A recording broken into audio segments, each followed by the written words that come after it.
ఇక పొంగులేటి గారు మీలాగా గజ్జి కుక్కల భాష, అడవి పందుల భాష మాకు బీఆర్ఎస్కు రాదు. కేసీఆర్ గారు ఎప్పుడు కూడా ఒక గొప్ప సంస్కారం, ఒక గొప్ప సంస్కృతి ఆధారాలతోనే మాట్లాడాలని ఈరోజు మీకు 18 గంటలు రాత్రింబవళ్ళు కష్టపడి పొంగులేటి పని చేస్తున్నాడని కితాబు ఇవ్వడానికి ఇంకొక తిమింగలం రేవంత్ రెడ్డి గారు మీ పక్కన ఉన్నారు.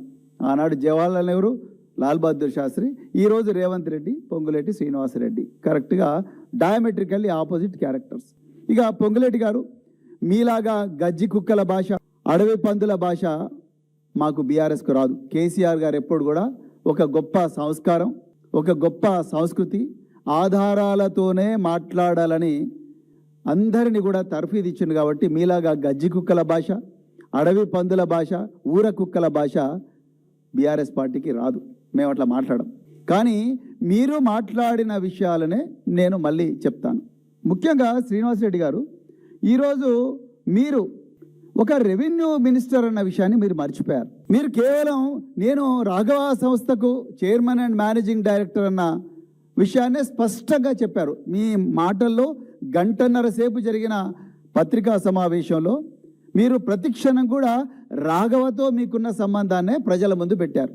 మొదటి నుంచి బీఆర్ఎస్ పార్టీ అదే చెప్తున్నది. మీరు నిజంగా రెవెన్యూ శాఖ మంత్రిని మర్చిపోయారు. What are the duties and responsibilities of a revenue minister? Land management and records, tax collection and excise, administrative oversight, policy formulation, disaster relief and rehabilitation and grievance redressal. దీనికి ఎగ్జాక్ట్గా opposite చేస్తున్నారు. నేను ఒక్క ఉదాహరణ చెప్తాను. ఇలా మీకు అపరిమితమైన అధికారం ఉంది, అడ్మినిస్ట్రేటివ్ ఓవర్సైట్. మీ కింద ఎవరెవరున్నారు? అసలు ఈ రాష్ట్రంలో ఎవరికీ లేనంత అధికారం మీ చీఫ్ కమిషనర్ ఆఫ్ ల్యాండ్ అడ్మినిస్ట్రేషన్కు ఉన్నది, CCLA. Commissioner survey, settlement and land రికార్డ్స్కు ఉన్నది. ప్రిన్సిపల్ సెక్రటరీ రెవెన్యూకు ఉన్నది. వారి కింద జిల్లా కలెక్టర్లు ఉన్నారు. అదేవిధంగా inspector general and commissioner stamps and రిజిస్ట్రేషన్కు ఉన్నది.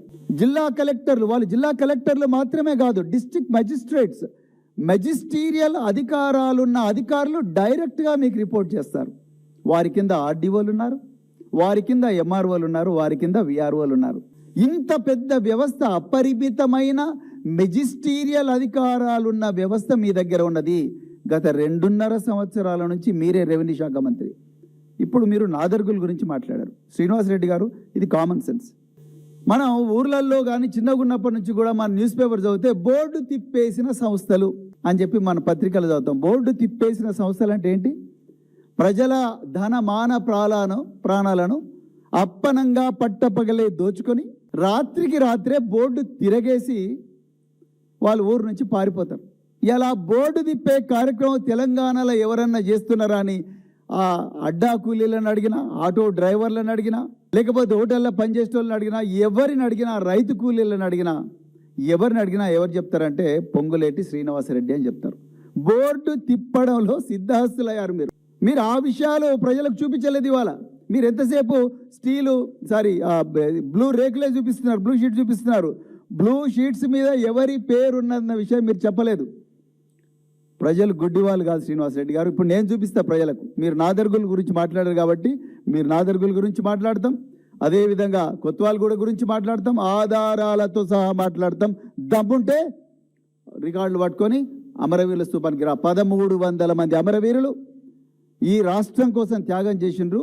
వాళ్ళ అమరత్వంతో, వాళ్ళ రక్తంతో, వాళ్ళ ఆర్తనాదాలతోని పునీతమైన అదే అమరవీరుల స్తూపం దగ్గర ఇదే ఆధారాలతో డిబేట్ చేద్దాం. రండి, ఇప్పుడే రండి, వీఆర్ రెడీ.